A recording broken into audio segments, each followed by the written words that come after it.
ജീവിതം എന്ന പാഠശാലയിൽ ഒരുപാട് ചാപ്റ്റേഴ്സ് കഴിഞ്ഞിട്ടാണ് ഞാനിപ്പോൾ എൻ്റെ സ്വന്തം ഭൂമിയിൽ നിന്ന് ദുബായ് എന്ന സ്വപ്നലോകത്തെത്തിയത്. എത്രയൊക്കെ കണ്ടാലും കൊണ്ടാലും പഠിക്കൂല എന്ന് പറയും പോലെ ഞാൻ എത്ര കിട്ടിയാലും പഠിക്കൂല.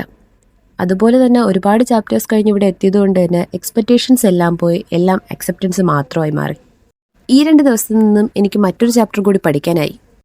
ഇൻസ്റ്റഗ്രാമിലും മറ്റും ഒരു പരിചയമില്ലാത്തവർ മെസ്സേജ് ഇടുമ്പോഴത്തേക്ക് ആരാ എന്താണെന്നറിയാതെ ആർക്കും റിപ്ലൈ കൊടുക്കാതെ ജാടയിട്ട് നിന്നിരുന്ന ഞാൻ ഇപ്പോൾ ആരൊക്കെയോ വരുന്നു, സേഫാണോ എന്ന് ചോദിക്കുന്നു, ദുബായ് അല്ലേ, സേഫായിട്ടിരിക്കണം എന്ന് പറയുന്നു. ഓക്കെ, ഒരുപാട് ഹാപ്പി. കാരണം നമുക്ക് ചുറ്റും നമ്മൾ പ്രതീക്ഷിക്കുന്നവർക്കപ്പുറം നമ്മൾ പ്രതീക്ഷിക്കാത്തവർ ആരൊക്കെയോ വരുന്നു, നമുക്ക് വേണ്ടി സംസാരിക്കുന്നു എന്നുള്ളപ്പോഴത്തേക്ക് എന്തോ ആരൊക്കെയോ നമുക്ക് ചുറ്റും നമ്മളെ എപ്പോഴും ജീവനോടെ ഉണ്ടോ ഇല്ലയോ എന്ന് തിരക്കുന്നുണ്ട് എന്നൊരു തോന്നൽ.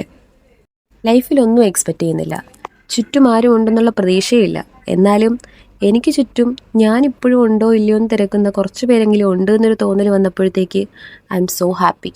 അൺഎക്സ്പെക്റ്റഡ് ആയിട്ട് ആരൊക്കെയോ ലൈഫിൽ വന്ന് നമ്മൾ ജീവനോടെ ഉണ്ടോ എന്ന് തിരക്കുമ്പോൾ അതാണ് ഏറ്റവും വലിയ സന്തോഷമെന്ന് ഞാനിപ്പോൾ മനസ്സിലാക്കിയിരിക്കുന്നത്. സോ നെക്സ്റ്റ് വീഡിയോയിൽ കാണാം. ബൈ.